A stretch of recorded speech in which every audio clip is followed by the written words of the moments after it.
Hello and welcome again to this wonderful opportunity to talk to people about their dreams, their passions, and how it affects their life and the city they live in. Today we are very privileged to have Liesl with us. Liesl, welcome. Thank you very much. It's great to have you here today and have a good talk about what's happening in your life. Liesl, we've known each other for many years, and it's a wonderful opportunity for me to just talk about what God has done in your life, this journey we've had for so many years together. But, well, let's say 8 years. 8 years. So it's not a lifetime. Yeah. For young people, it's a lifetime. But Liesl, I think for us to hear the journey you've been on, you've trusted God for many things. You've been very patient.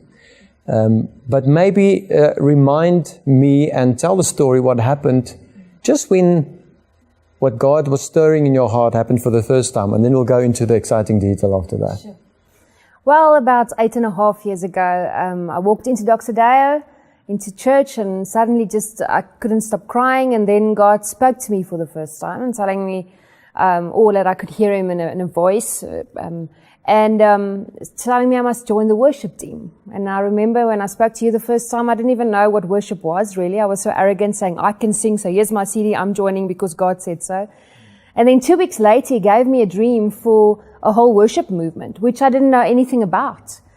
So you got a dream for something, you had no clue actually what it was? Nothing, none whatsoever. That wasn't part of my career. It wasn't part of my purpose at that stage. Well, I didn't have a purpose at that stage. So. But maybe just background, up to that point, you were in the music industry. Just roughly in short, what were you doing? Well, I was traveling to all the festivals, but overseas, producing, directing, singing. But yeah, so and enjoying it very much, working very hard. So this was almost a different place, giving expression to your skills, but in a complete new way. Totally. Yeah. So that's where it started. Very soon, after 8.5 years, many of the things that you dreamed about is taking place. Maybe just tell us about the exciting event happening soon. Yeah, the conference, the Remain conference, after 8 years. Well, we did 3 already, but not a full conference. I remember the first time, 4 years ago, it was not a conference, it was just a skill development day. We had 36 people and I could actually cater for them all by myself. And now we're gonna do a full-scale conference. We call it the Remain conference. The one evening, the Thursday evening, is responding to revelation, where it's going to be focused on worship with amazing speakers. The Friday nights focus on reuniting the arts. And then the Saturday, we've got 27 workshops, skill development and all the art forms, not only music, but fine arts and drama and photography and everything that I love and I've got so much passion for. And seeing so many people that's going to be skilled and excellent in worship. So, yeah. So the main idea of this dream, I want to link in a way what happened 8.5 years ago and what we see now. So maybe just try and word for us, what is it that God really spoken to you about that you want to achieve? I mean, the conference is one expression, hey? But it's for the arts in church. But what about that is the aim and the outcome? When can you say this has really achieved what I dreamed about? Or maybe I just want us all to hear in a way, how do you word what you dream about for the arts? For me, it was, and this wasn't my dream. God came and put it into my heart. It's really using the arts, making an impact in the city, and really, spreading the gospel, the good news of Jesus, through excellent production and conferences and MP3s and releasing singles and all the types of art, but really just glorifying Him and seeing it happen in so many ways as part of Revelation Enterprises. That's the dream He gave me 8.5 years ago. So, but in order to get to this place, many people have dreams. And I think this is a powerful one where the arts can be used as a medium to really make God known. It's visual, it's audible, it's exciting, there's color. It's a powerful medium. We see it all over. I think nobody has to be convinced about that reality.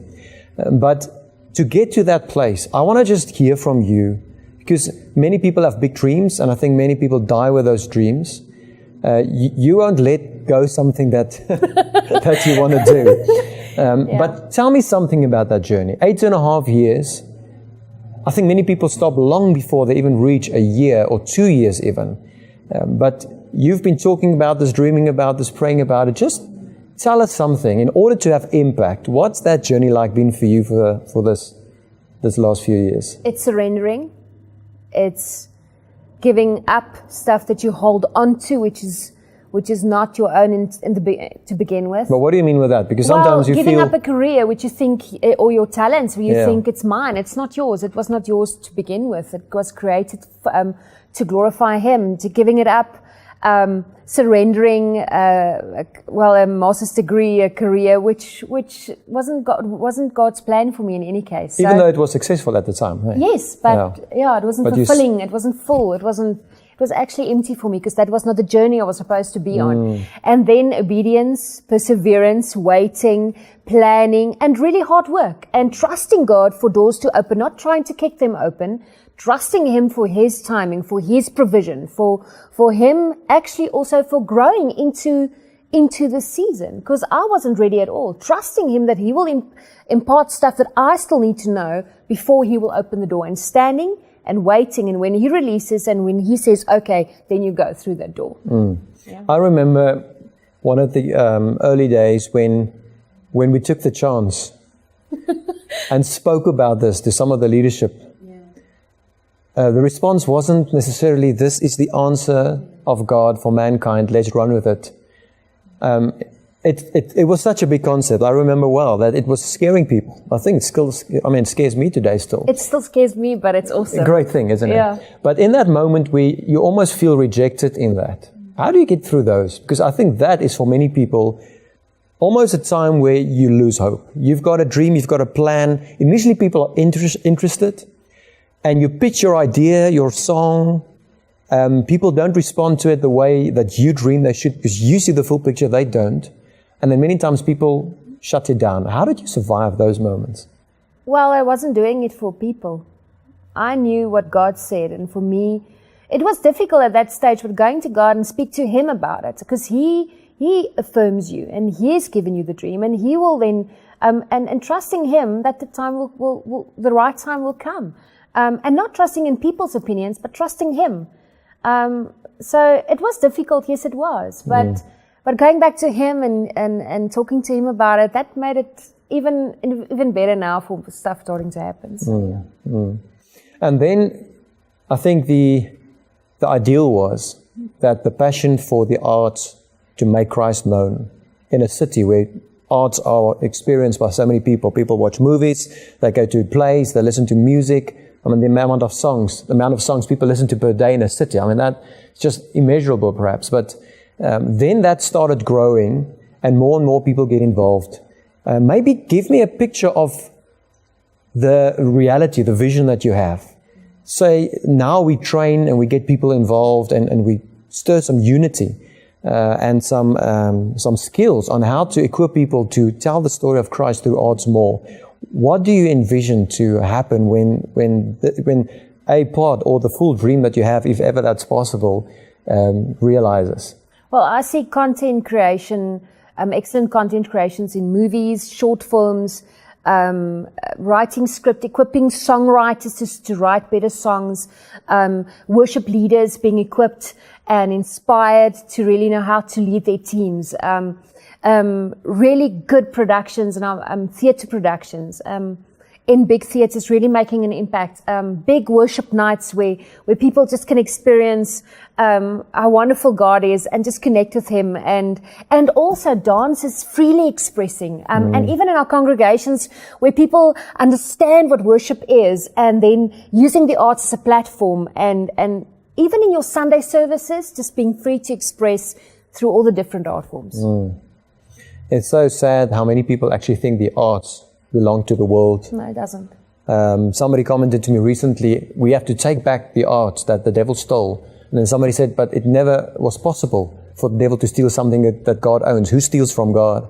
It was just not fully understood. Exactly. And I'm excited just the impact that this can have. If we talk about the dreams of people that realizes, gets expressed in a way and then has a big impact. I'm excited with you for what God can do. And that whatever is going to happen very soon in the Remain Conference will just kickstart and blow up in a wonderful way. Yes. What God wants to do. So, Liesl, thank you so much. Thank you. I'm proud of you. Thank you. You've done a great thing. You've persevered through many years, and even though it feels like the end of something, it's the beginning. It's just the beginning of what you dreamt about. Thank you so much. So may be blessed, and I'm excited to be part of that, and we'll see great impact from what you're doing. Thank you so much for coming. Thank you, Tops. Appreciate it.